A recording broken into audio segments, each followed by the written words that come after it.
வணக்கம் ஆகாயம் வாய்ஸ் நேயர்களே. அடுத்த வாரம் தமிழகம் வருகிறார் பிரதமர் மோடி.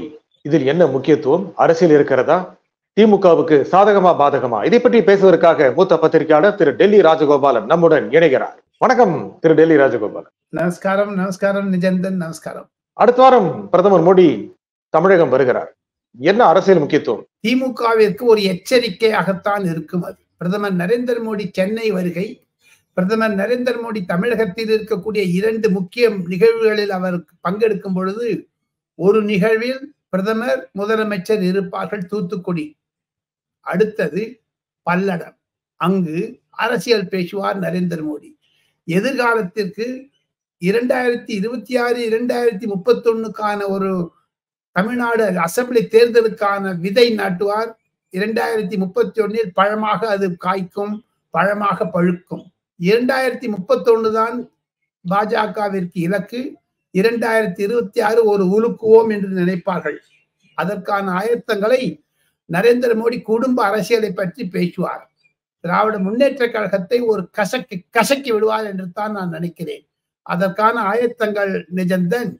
பிரதமர் செயலகத்தில் ஆகாயம் வாய்ஸ் நேயர்களுக்கு சிறப்பு செய்தியாக ராஜகோபாலன் சொல்லுவது என்ன என்று கேட்டால், ஃப்ரைடே 23 பிப்ரவரி காலை 12 மணிக்கு இன்று நாம் அதை ஒளிப்பதிவு செய்யக்கூடிய சமயத்தில் பிரதமர் செயலகத்தில் பிரதமருடைய தமிழ்நாடு விஜயத்தை பற்றி உயர்மட்ட அலுவலர்கள் ஆட்சியர் கூட்டம் நடந்தது. அந்த கூட்டத்தில் பிரதமர் இருக்கக்கூடிய பெண்டிங் ப்ராஜெக்ட்ஸ் என்ன இருக்கிறது, எதையெல்லாம் முடித்து கொடுத்து விட்டோம், எதையெல்லாம் முடிக்க வேண்டும், எதற்கான ஆயத்தங்களை செய்ய வேண்டும் என்று ஏவுகோள் விடைக்கு ஸ்ரீஹரிகோட்டாவிற்கு அடுத்ததாக தூத்துக்குடியில் ஒரு மாபெரும் சாதனையை படைக்க இருக்கிறார் நரேந்திர மோடி. 5 ஆண்டுகளில் அந்த ஏவுகணை இடம் தயாராகிவிடும். வரக்கூடிய நாட்களில் அனதர் 25 years அமிர்த்கால் என்று அமிர்த காலம் என்று பிரதமர் நரேந்திர மோடி சொல்லுகிறாரே, அப்பொழுது வளர்ச்சி திட்டங்களுக்காக தமிழகத்திற்கு முதலிடம் டிஃபென்ஸ் காரிடாரை கொடுத்தார் நரேந்திர மோடி 2014-19 டயத்தில். 2019-24 சமயத்தில் பற்பல நூதன திட்டங்களை தந்ததை தவிர, இன்று பிரதமர் செயலகத்தில் நான் கேள்விப்பட்டது என்ன என்று கேட்டால், பல ஆயிரக்கணக்கான கோடி ரூபாய்களை வைத்து ஏவுகணை சேட்டலைட் ஸ்டேஷன் வைக்க இருக்கிறார்கள். அது ஸ்ரீஹரிகோட்டாவிற்கு அடுத்ததாக இருக்கும். சோ இதையெல்லாம் வைத்து பார்த்தால் அரசியல் வளர்ச்சி என்று இருக்கிறது. இன்று காலை 23 ஃப்ரைடே பிரதமர் நரேந்திர மோடி தன்னுடைய நாடாளுமன்ற தொகுதியான வாரணாசியில் பேசும்பொழுது குடும்ப அரசியலை பற்றி பேசினார். காரணம், காங்கிரஸில் ஆகாயம் வாய்ஸ் நேயர்களுக்கு நிஜந்தன் மூலமாக சொல்லிக் கொள்வது, காங்கிரஸில் தற்பொழுது ராகுல் காந்தியினுடைய நிலைமை மங்கிவிட்டு பிரியங்கா காந்தி தான் அகிலேஷ் யாதவையும் அரவிந்த் கெஜ்ரிவாலையும் ஒன்றிணைத்தார் என்ற நற்பெயர் வட இந்திய பத்திரிகைகளிலும் வட இந்திய ஊடகங்களிலும் வந்து கொண்டிருக்கின்றன. அதை நிலைநாட்டும் தலைவருக்கு குடும்ப அரசியலை பற்றி நரேந்திர மோடி பேசினார் வாரணாசியில். அதன் தொடர்பாகத்தான் பல்லடத்திலும் பேசுவார். ஆக பிரதமருடைய குறிப்பு 5 அல்லது 6 புல்லட் பாயிண்ட்ஸ் என்று சொல்லக்கூடிய அளவிற்கு புள்ளிகள் தந்துவிட்டது. அந்த புள்ளிகளை பிரதமரே டிக்டேட் செய்து விட்டார். அதை வளர்த்து அழகாக கோர்த்து வார்த்தையாக அமைத்து அதிகாரிகள் அவருக்கு பேச்சை எழுதுபவர்கள் எழுதி தருவார்கள் இந்தியில். என்னை பொறுத்த மட்டில் 27ஆம் தேதி அனைத்து இந்திய பத்திரிகைகளிலும் ஒரு நூதன செய்தியை, திராவிடம் இல்லாத தமிழ்நாடு என்ற செய்தியை அவர் தரக்கூடும் என்று தான் எனக்கு சூசக தகவல்கள் கிடைக்கின்றன நிஜந்தன். ஏற்கனவே கழகங்கள் இல்லாத தமிழ்நாடு அப்படின்னு பிஜேபி தமிழ்நாட்டுல சொல்லிட்டு இருக்கு. இதுல என்ன புதுசா இருக்க போகுது? ஒண்ணு. ரெண்டாவது, எதுவுமே புதுசு கிடையாது சார். எதுவுமே புதுசு இல்லை சார். எல்லாமே பழசுதான் நிஜந்தன். புதுசாக வரக்கூடியது என்ன என்று கேட்டால், தாங்களே தங்கள் கண் முன்னால் பார்க்கிறீர்கள். 2019 வெறுத்த தமிழகம் நரேந்திர மோடியை வெறுத்தது, எள்ளி நகையாடியது. 5 வருடத்தில் அவரை சரணாகதி அடைவதை தவிர, வருக வருக என்று வரவேற்கிறதை தவிர, அவரை கட்டி முத்தம் கொடுக்காமல் மட்டுமில்லாமல் காலை தொட்டு கும்பிட்டு என்னை காப்பாற்றுங்கள் என்று சொல்லக்கூடிய அளவிற்கு நரேந்திர மோடி ஆண்மை படைத்தவர், ஆளுமை படைத்தவர் என்பதைத்தான் நான் நினைவூட்ட விரும்புகிறேன். சரி. நீங்க திமுக ஒரு கசக்குவார் அப்படிங்கிறீங்க. 2026, 31 தான் முக்கியம். இப்ப 2024 என்ன செய்ய போறாங்க? 2024 தோல்வியற்றாலும் சரி, ஜெயித்தாலும் சரி, அவருக்கு வரவு செலவு என்பது தமிழ்நாடை பொறுத்த மட்டும் அவர்களுக்கு கணக்கில் எடுத்துக் கொள்ளவில்லை. காரணம் 39 வந்தாலும் உபரியாக இருக்கும் அல்லது உபரி இல்லாமல் இருக்கும். இவர் தமிழகம் இல்லாதையே அவர்கள் 370 என்று கணக்கு போட்டு இருக்கும் பொழுது தமிழகம் வந்தால் அது 410 மாறும். அவ்வளவுதான். ஆனா இப்போ திமுகவோட இணக்கமா தான் போவாங்களா? காங்கிரஸ் மட்டும்தான் இலக்கா தமிழ்நாட்டுல அவரு செய்ய போற அரசியல் வியூகம் இப்ப அவர் வரும்போது திமுகவை தாக்குவார். காங்கிரஸ் தான் இடையில எடுத்துங்களே நிஜத்தன். காங்கிரஸ் என்பது இடம் இல்லாமல் ஆகிவிட்டது, இடம் பெயர்ந்து விட்டது, நிலை குலைந்து விட்டது, மரணம் அடைந்து விட்டது வட இந்தியாவில் காங்கிரஸ். என்ன திமுக என்ன செய்தி கிடைக்கும்? நீங்க சொன்னீங்க திராவிடம் இல்லாத திராவிட கட்சிகளை எதிர்ப்பார் அப்படின்னு. அந்த மாதிரி எதிர்க்கிறதா இருந்தா திமுகவை எதிர்க்கணும், அதிமுகவை எதிர்க்கணும். அந்த ஒரு நிலைப்பாட்டை இப்போ இருக்கிற சமயத்துல பிரதமர் மோடி எடுப்பார்னு நினைக்கிறீங்களா? பிரதமர் துணிச்சல் பட்டவர். 2014 தேர்தலுக்கு முன்பு ஒரே ஒரு கோஷத்தை கொடுத்தார், காங்கிரஸ் முக்த் பாரத் என்று. 2024 சாதனையை செய்து காண்பித்தார் நரேந்திர மோடி. அந்த ஒரு மனிதன் இல்லை என்றால் இந்திய அரசியலே மாறி இருக்கும். காங்கிரஸ் என்பதை அழித்து வேரோடு புடுங்கி சாய்த்து விட்டாரே ஆலமரத்தை. திமுக அதிமுக அப்படி செய்ய முடியாது இல்ல. பாருங்கள், வெயிட் பாருங்கள். உட்பெக்கர் என்று நான் சென்ற முறை கூட சொன்னேன். மரங்கொத்தி என்று ஒரு பறவை இருக்கிறது, தோல்வியே கண்டது கிடையாது. மரங்கொத்தி தன்னுடைய மூக்கால் கூடு கட்டும். கொட்டி கொட்டி கொட்டி கொட்டி 1/2 இன்ச், 1 இன்ச், 2 இன்ச், 3 இன்ச் மரத்தையே பெயர்த்து விடக்கூடிய அளவிற்கு அதற்கு சக்தி இருக்கிறது. அது மரங்கொத்தி தான். திருப்புராயில் மரங்கொத்தி தானே இருந்தது. மேற்கு வங்காளத்திலும் இதே மரங்கொத்தி தானே கொத்தி கொத்தி கொத்தி கொத்தி திருப்புராவில் 2வது முறையாக ஆட்சிக்கு வந்தார்கள். கம்யூனிஸ்டை வேரோடு புடுங்கி எழுந்தார்களா இல்லையா? என்ன இப்ப இந்த தேர்தலுக்கு முன்னால் இருக்கிற கிட்டத்தட்ட 1.5 மாசம், அதிகபட்சம் போனா 2 மாசம், இதுல திமுகவை எந்த விதமான ஒரு இடத்தில் பிஜேபி வைக்க நினைக்கும்? மோடி என்ன உத்தியை கையாள்வார்? அதிமுக இருந்த இடத்தில் திமுகவை வைப்பார்கள் 2024 டிசம்பர் 31க்குள். ரொம்ப அதிரடியா சொல்றீங்க. அதிமுக இருந்த இடத்தில் அப்படின்னா கூட்டணி அமைச்சுக்குவாங்களா இல்ல காலி பண்ணுவாங்களா? காலி பண்ணுவாங்க. கூட்டணி என்பது நரேந்திர மோடியிடம் கிடையாது. யார் ஒருவர் தகப்பனாரை சென்று முதியவர் மு கருணாநிதியை கண்டு வணக்கம் தெரிவித்து வந்து வெளியே வந்த மறுநாளே எள்ளி நகையாடினாரே மு.க. ஸ்டாலின், அவருக்கு ஒரு சட்ட பாடம் கற்பித்து விடுவார் நரேந்திர மோடி. அரசியல் ரொம்ப க்ளோஸா இருக்காங்க, மேடைகள்ல ரொம்ப இன்டிமேட்டா இருக்காங்க, ரொம்ப க்ளோஸா, ரொம்ப ஃப்ரெண்ட்லியா இருக்காங்க, ரொம்ப நட்போட இருக்காங்க. அதனால என்ன இருக்கு? அது அரசியல். அதைத்தானே நரேந்திர மோடியை வைத்துக் கொண்டு உலக சதுரங்க போட்டியின் பொழுது அரசியல் செய்தாரே மு.க. ஸ்டாலின். அடுத்த மாதங்களில் என்ன ஆகியது? அரசியல் ஆகியது. ஆட்டம் காண்பித்தாரா இல்லையா திமுகவிற்கு நரேந்திர மோடி? ஆனா இப்போ மறுபடியும் ஆட்டம் காக்க வைக்க முடியாது, ஆட்டி வைக்க முடியாது. ஆடி போகும். இந்த தேர்தலில் திமுக ஒண்ணும் செய்ய முடியாது இல்ல. வேண்டவே வேண்டாம். அவங்களுக்கு இலக்கு 2026 31 தான். நான் ஏற்கனவே சொல்லிவிட்டேனே. அவர் தோல்வியுற்றாலும் ஜெயித்தாலும் 2026 திருப்பு முனையாகத்தான் இருக்கும். காரணம் 2 திமுக. நிஜந்தன், நீங்க என்ன கோபப்படுத்தினீங்கன்னா நான் பதில் சொல்வேன். நிஜந்தன், என்ன வெறுப்பேத்தாதீங்க. ஏன் தெரியுமோ, நாம் இருவரும் பழுத்த அரசியல் நிபுணர்கள் தமிழகத்தை பொறுத்தமட்டில். நான் ரெசிடென்ட் தமிழேன் என்று நான் சொல்லக்கூடிய அளவிற்கு நான் 45 ஆண்டுகளாக தமிழகத்தை டெல்லியிலிருந்து காண்கிறேன். தாங்கள் தமிழகத்திலிருந்து டெல்லியை காண்கிறீர்கள். இரண்டும் சினர்ஜி ஆகிறது, ஒற்றுமையா போகிறது.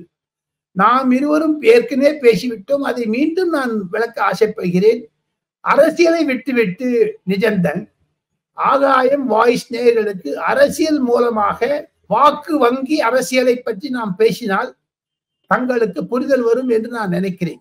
80% இருந்த DMK AIADMK vote bank politics base ஏன் 50 ஆண்டுகளில் அது 55ஆக 60ஆக இருந்து விட்டது. அந்த 20% எங்க போச்சு? 60லிருந்து 80 மட்டும் காணாமல் போகிவிட்டது. திராவிட முன்னேற்ற கழகம் கூட்டணி இல்லாமல் எந்த ஒரு தேர்தலையும் அணுகியது கிடையாது. ஆனால் கூட்டணி இல்லாமல் 2024 லோக்சபாவை சந்திக்கக்கூடிய பாஜக 2026க்குள் கூட்டணி இல்லாமல் நாம் காமிப்போம் என்று வாக்கு வங்கி விகிதாசாரத்தை காண்பிக்கப் போகிறார்களே நரேந்திர மோடியும் அண்ணாமலையும் அமித்ஷாவும் நட்டாவும் சேர்ந்து. அதுதான் ஒரு தமிழக திருப்பு முனையாக இருக்கும் அரசியலில் வாக்கு வங்கி விகித அரசியல் என்று electoral politics with percentage of votes. அப்போனா பிஜேபியுடைய வாக்கு வங்கியை அதிகப்படுத்துவதற்கான முயற்சிகளை இப்பொழுது செய்வார். கூட்டணி தொடர்பான சில அப்படித்தானே மரம் கொத்தி என்பது தன்னுடைய மரத்தை கொத்தி கொத்தி கொத்தி கொத்தி வாக்கு வங்கி அரசியலை கொட்டி கொட்டி கொட்டி அதிகமாக்கி காண்பிப்பார்கள். 15% வந்துடுச்சுன்னா அந்த 55ல் 15 போச்சுன்னா ஏதான ஒரு டிஎம்கேக்கு நிஜந்தன், 30க்கு கீழே போச்சுன்னா மீதி 70 எதிர்கட்சிக்கு வந்துவிடும் அல்லவா? அதுதானே அவர்களுடைய யுக்தி. அதைத்தானே நாம் இருவரும் சென்ற மாதிரி பேசிக் கொண்டதே காப்பி அடித்து கட் அண்ட் பேஸ்ட் செய்து பிரசாந்த் கிஷோர் பேசினால் அதற்கு தமிழக ஊடகங்கள் பிரமாதமாக பப்ளிசிட்டி தருகிறார்கள். நிஜந்தன் ராஜகோபாலன் பேசினால் அதன் மீது அக்கறை இல்லை. முக்கியமா இப்போ இருக்கிற நிலைமையில பின்னணியில அதிமுக பாஜக பேச்சுவார்த்தை நடக்குது, இப்போ கொஞ்சம் உறைஞ்சு போயிருக்கு அப்படிங்கிறது செய்திகள் வந்துட்டு இருக்கு. கூட்டணி உயிர் பெற ரிவைவாக வாய்ப்பு இருக்கு நினைக்கிறீங்களா அதிமுக பிஜேபி? இல்ல அதிமுக கடந்து போனது கடந்து போகட்டும் அப்படின்னு பிஜேபி நினைக்கிறோமா? பிரதமர் மோடி நினைப்பாரா? ஒரு நட்டு போல்ட் இருக்கு, அப்படி சுத்திட்டே இருந்தீங்கன்னா உள்ள போயிடும். இப்படி திட்டிட்டேன்னா வெளில வந்துடும். அது வெளில வந்துருச்சு, இனிமேல் ஒட்ட வைக்க முடியாது. தேர்தல் நாளை காத்தால வரப்போகுதுங்க. Tomorrow morning you are tapping the doors. Election is tapping your doors. Tomorrow in the sense literally another 10-15 days. அந்த சமயத்தில் பாஜக அதிமுக கூட்டு இருக்காது, உறவு இருக்காது. மிரட்டல் இருக்குமா? அது எப்பவுமே உண்டாச்சு. மத்திய அரசு காங்கிரஸாக இருந்தாலும் சரி, பாஜகவா இருந்தாலும் சரி, மாநில கட்சிகள் மிரட்டலுக்கு அடங்கித்தானே இருக்கிறது. அந்த மிரட்டலைத்தானே இப்பொழுது காங்கிரஸ் மீது மாநில கட்சிகள் காண்பிக்கின்றன. ஒரு சீட்டு, ஒரு 2 சீட்டு, 3 சீட்டு, 4 சீட்டு தலைவர்களை எல்லாம் மாற்றுகிறார்கள். அகில இந்திய கட்சி தலைவர்கள் அவர் மீது நம்பிக்கை இல்லை என்று புதியவரை கொண்டு வருகிறார்கள். புது முகம் வந்தால் என்ன பழைய முகமாகி விடுமா என்றால் பாக்கெட்டில் தான் இருக்கிறார் அந்த காங்கிரஸ் தலைவர், திமுகவுடைய பாக்கெட்டில். இங்கே திரு எடப்பாடி பழனிசாமி பாஜக உறவு இல்லை, கேட்காதீங்க, அதை பத்தி கேள்வி கேட்காதீங்கன்னு தெளிவா சொல்றாரு. ஆனா எந்த ஒரு இடத்துலயும் மத்திய அரசையோ இல்ல பிரதமர் மோடியையோ ஒரு இடத்துல கூட விமர்சனம் பண்றது இல்லை. என்ன காரணம்? விபூதி எடுத்து விட்டார், அதை பற்றி ஏன் பேசுவது? அவர் இந்துத்துவா இல்லை என்பதை காண்பித்து விட்டார் அல்லவா? இல்ல, எதிர்க்கிறது இல்லையே. பண்டமே எதுக்கு எதுக்கணும்? ரெண்டுமே அவர் முதலில் 2 முறை தடம் புரண்டவர் எடப்பாடி பழனிசாமி. முதலில் வெளிவந்தவுடன் எடுத்து காட்டினார். ஒடிசாவினுடைய முதலமைச்சர் நவீன் பட்நாயக் மாதிரியும் ஆந்திர முதலமைச்சர் ஜெகன் ரெட்டி மாதிரியும் அதிமுக இருக்கும் மதில் மேல் பூனையாக என்று சொன்னார். ஆனால் நவீன் பட்நாயக்கும் ஜெகன் ரெட்டியும் பாஜகவிற்கு சாதகமாகத்தான் இருந்தார்கள். அந்த நிலைமை 2024க்கு பிறகு எடப்பாடி பழனிசாமி கடைபிடிப்பாரா அல்லது பூனை எந்த பக்கம் விழுந்துவிடும் தெரியவில்லை. ஆனாலும் கடந்த ஒரு வாரமாக தமிழகத்தின் அரசியலில் திமுக அதிமுக என்பது காதல், மோதல், ஓதல், கட்டிக்கொள்வது, முத்தம் கொடுப்பதெல்லாம் ஆரம்பித்தது 2 கட்சிகள் ஊழியர்களிடையே, உறுப்பினர்களிடையே சலசலப்பு ஏற்படுத்தி இருக்கிறது. அம்மையார் ஜெயலலிதா வளர்த்த கட்சி திமுக எதிர்த்தது.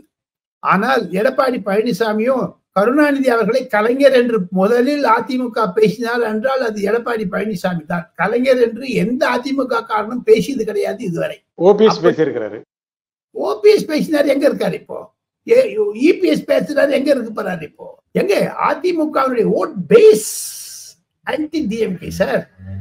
நீங்க போய் சட்டசபையில இவ்வளவு கத்தின்னு முத்தம் கொடுக்காத அளவுக்கு பண்ணிட்டீங்கன்னா என்னங்க அது? தச்சன்கோ மாதிரி இருக்குதுங்களே. அது என்ன சினிமா வசனமா பேசுறாங்க 2 பேரும். சபாநாயகர் அப்பா அவர்களே, எதிர்கட்சி துணைத் தலைவருக்கு உதயகுமாரை வைக்க வேண்டும் என்று ஆதரிக்கிறேன் என்று முதலமைச்சர் பேசினால், அதை தவிர அடுத்த நிமிடமே தமிழகத்தில் மாநில சுயாட்சி வேண்டும் என்று எடப்பாடி பழனிசாமி பேசினால், கடந்த 4 ஆண்டு காலமாக முதலமைச்சராக இருந்த எடப்பாடி பழனிசாமி என்ன செய்தார் என்று பலர் கேட்க ஆரம்பிப்பார்கள் அல்லவா? ஏன் தடம் புரண்டுகிறார்? ஒன்று, அவர் நியூட்ரலா இருப்பேன், நோ லெஃப்ட் நோ ரைட் என்று ஒரு பதவி எடுத்தார், ஒரு புதிய அனுமதியை எடுத்தார். ஆனால் சிறுபான்மை வங்கிகளாக முஸ்லிம்களையும் கிறிஸ்தவர்களையும் கவர வேண்டும் என்பதற்காக விபூதியை எடுத்துவிட்டு திமுகவுடன் கொஞ்சினால் திமுக இருக்கக்கூடிய ஓட் பேங்க் தானே திமுகவுக்கு தானே பாதகமாகும், அது அதிமுகவுக்கு எங்க சாதகமாகும். உதாரணத்திற்கு சொல்லுகிறேன், மத்திய சென்னை என்பது காஸ்மோபாலிட்டின். நான் பற்பல தொலைக்காட்சிகளில் அதை பற்றி பேசி இருக்கிறேன். மத்திய சென்னை என்பது அனைத்து மாநிலத்துடன் இருக்கக்கூடிய ஒரு பாராளுமன்ற தொகுதி. அங்கு வட இந்தியர்கள் அதிகமாக இருக்கிறார்கள், இளைஞர் சமுதாயம் அதிகமாக இருக்கிறது, முஸ்லிம் சமுதாயம் அதிகமாக இருக்கிறது. அங்கு ஒரு பேச்சு, சப்போஸ் ஏடிஎம்கே டிஎம்கே கேண்டிடேட் போட்டு பாஜகவும் போட்டா அது யாருக்கு சாதகமாகும் யாருக்கு பாதகமாகும்? சிறுபான்மையர் ஓட்டு வங்கியை 2 திமுகக்களும் பிரித்து கொண்டால் முதலே வரமாட்டான், செகண்ட்ல வந்துட்டான்னு வச்சுங்க 26ல. இட் வில் பெனிஃபிட் பிஜேபி தானே நிஜந்தன். தமிழகத்தில் 5 பாராளுமன்ற தொகுதிகள் மத்திய சென்னை மாதிரி இருக்கிறது. எப்படி தயாநிதி மாறன் அந்த சென்னையை விட்டு வெளியே வரமாட்டேன் என்கிறாரோ, அந்த சென்னை சென்ட்ரல் சென்னையில உண்டு அவர் ஹிந்தி பேசுவார், வெளியெல்லாம் அவர் ஹிந்தி விரோதி. அதே மாதிரி 5 தொகுதிகள் இருக்கிறது. அந்த 5 தொகுதியை பார்த்துதானே அதிமுக திமுக உறவு மங்கிவிடும். அதை வைத்து பார்த்தார். திமுக வேட்பாளர்கள் கடந்த மக்களவை தேர்தலில் வெற்றி பெற்ற திமுக எம்பிக்கள் மறுபடியும் போட்டிடுவாங்களா, இல்ல அவங்களுக்கு இன்னும் நெருக்கடி ஏதாவது இருக்குமா? இன்று முதலமைச்சர் மு.க.ஸ்டாலின், மாண்புமிகு முதலமைச்சர் பேசியதிலிருந்து 26ஆம் தேதி அவர் தன்னுடைய பாராளுமன்ற தேர்தல் பிரச்சாரத்தை பிரதமர் வருவதற்கு முதல் நாள் ஆரம்பிக்க வைத்து இதெல்லாம் வைத்து பார்த்தால் எப்படி நரேந்திர மோடி மனிதனின் குரல் வருகிறதோ அதே மாதிரி இது ஸ்டாலின் குரல் என்று நரேந்திர மோடியை காப்பி அடிக்கிறது திமுக, நரேந்திர மோடியினுடைய ஐடி விங்கை காப்பி அடிக்கிறது திமுக. 26ஆம் தேதி அவர் பேசக்கூடிய நிலைமையில் பார்த்தால் 5 அல்லது 6 பழைய சிட்டிங் எம்பிஸ் மாற்றப்படுவார்கள் உதயநிதி அழுத்தத்தினால் என்று நான் கருதுகிறேன். எனக்கு வரக்கூடிய செய்திகள் அதுதான் நிஜந்தன். யாருன்னு சொல்ல முடியுமா? 5 முறைக்கு மேலாக பாராளுமன்ற உறுப்பினராக இருந்த அனைவருடைய சீட்டு கிழிக்கப்படும். நீங்க டிஆர் பாலுவை சேர்த்து சொல்றீங்களா? யாரு? பழனி மாணிக்கத்தையும் சேர்த்து சொல்றேன். டிஆர் பாலு எனக்கு ஆப்த நண்பர். அவர் பாராளுமன்றத்தில் இருந்து வயது முதுமை ஆகிவிட்டது. இனி அவருக்கு ஓய்வு பெற வேண்டிய நிலைமை வந்தது என்ன மாதிரி. நானும் அடுத்த 24க்கு பிறகு ஓய்வு பெற்று விடுவேன். உங்கள் பணி தொடர வேண்டும். நான் அடுத்த கேள்வி ஒரு பத்திரிகையாளருக்கு ஓய்வே கிடையாது. அதை நீங்கள் சேர்த்துக்கிறீங்க கொஞ்சம் உங்களை எல்லாருக்கும் தான். நான் என்ன கேட்கிறேன், முக்கியமா அமலாக்க இயக்கம் இடியோடைய நடவடிக்கை பற்றின தமிழக அரசுடைய திட்டம் என்னவா, எப்படி இருக்கும்? இடி தொடர்ந்து பிரஷர் கொடுக்குமா? இடியோடைய நடவடிக்கைல சரியா? நீதிமன்றங்களுடைய இதுல அணுகுமுறை என்பது தமிழக அரசு இனி வருகின்ற காலங்களில் சாதகமா இருக்குமா, எப்படி? பாதகமாகத்தான் இருக்கும். 2 முக்கிய செய்திகள். நாம் இருவரும் பேசிக்கொண்டு இருக்கக்கூடிய 23 பிப்ரவரி ஃப்ரைடே, இன்று காலை இடியினுடைய டைரக்டர் சென்னை வந்திருக்கிறார். அங்கு ஒரு மாநாட்டிற்காக வந்திருக்கிறார். தேர்தல் களத்திற்கு ஆராய்வதற்கு, அங்கு இருக்கக்கூடிய பண புழக்கங்களை ஒடுக்குவதற்காகவும் மணி ஃப்ளோ. ஏன் என்று கேட்டால் என்போர்ஸ்மெண்ட் டைரக்டரேட் தான் கதிர் ஆனந்த் கேஸை கூட பிடித்தார்கள், துரைமுருகன் மகன் கேஸை கூட நினைவில் வைத்துக் கொள்ள வேண்டும். இன்று 2வதாக சுப்ரீம் கோர்ட்டில் தமிழக அரசாங்கத்தின் சார்பாக முகுல் ரோத்தகி வாதாடினார். நீதிபதி கேள்வி கேட்கிறார், ஏன் அமலாக்கத்துறையினர் உங்களோட IAS IPS ஆபிசர்களை விசாரணை செய்யக்கூடாது, ஏன் தடை விதித்தீர்கள் என்று.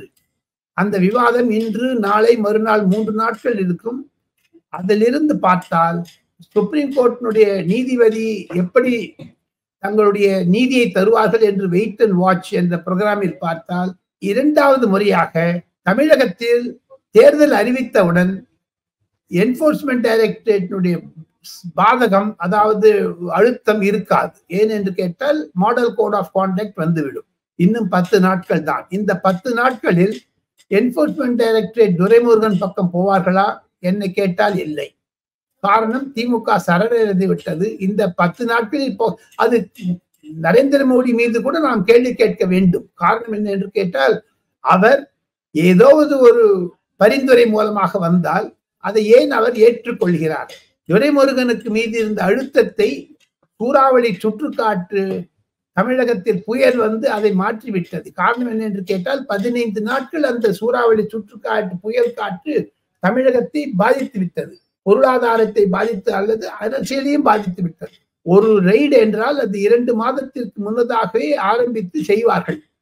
அந்த தொடர்ச்சியாக இருப்பது முட்டிக்கிறது. அந்த model code of conduct announce பண்றதுக்கும் அந்த டேட் சிங்க்ரனைஸ் ஆகவே இல்லை. அந்த பேசிஸ்ல பாத்தீங்கன்னா 3வது முறையாக நரேந்திர மோடி மீண்டும் ஆட்சிக்கு வருவது வட இந்திய ரூபத்தில் பார்த்தால் இருக்கிறது வெளிச்சமாக. அப்பொழுது அவர் ஒரு கை பார்த்து விடுவார். அதற்கு முன்னதாகத்தான் ட்ரெய்லர் மாதிரி, முன்னோட்டம் மாதிரி 27ஆம் தேதி பேச்சு நரேந்திர மோடியினுடைய ஆளுமை தெரியும். மிரட்டுவாரா? மிரட்டுதான் இருக்காரு. இப்போ ஏன் அவங்க சரணடைவாரா என்று கேட்க வேண்டியதுதானே. நீங்க மிரட்டுவாரான்னு ஏன் கேட்க? அடைவார்கள், அடைந்து விட்டார்களே. அதிமுகவின் நெய்யாண்டி செய்த திமுக இப்பொழுது என்ன செய்து கொண்டிருக்கிறார்கள்? அதைத்தானே எடப்பாடி பழனிசாமி கேட்கிறார். எந்த அரசாங்கமாக இருந்தாலும் சரி நிஜந்தன், 45 ஆண்டுகள் வட இந்திய அரசியலை நான் கரைத்து குடித்து நிறைத்து போனதனால் ஒரே ஒன்று சொல்லுகிறேன். எந்த ஆட்சி மத்திய அரசில் இருந்தாலும் ஒரு கை பார்ப்பாங்க. மாநில ஆட்சி திமுக இருந்த போதே பார்த்தாங்களே. எங்க திமுக கொங்கு நாடு செய்துங்களா? அது கழுங்கள சார். கோயம்புத்தூருக்கு ஏன் ஓர வஞ்சனை செய்யறாங்க? வடக்கு மாநிலங்கள் மாவட்டங்கள் தேய்கின்றன என்றெல்லாம் துரைமுருகன் நேற்று சட்டசபையில் பேசினாரே. கொங்கு நாடு ஏன் வஞ்சிக்கிறார்கள்?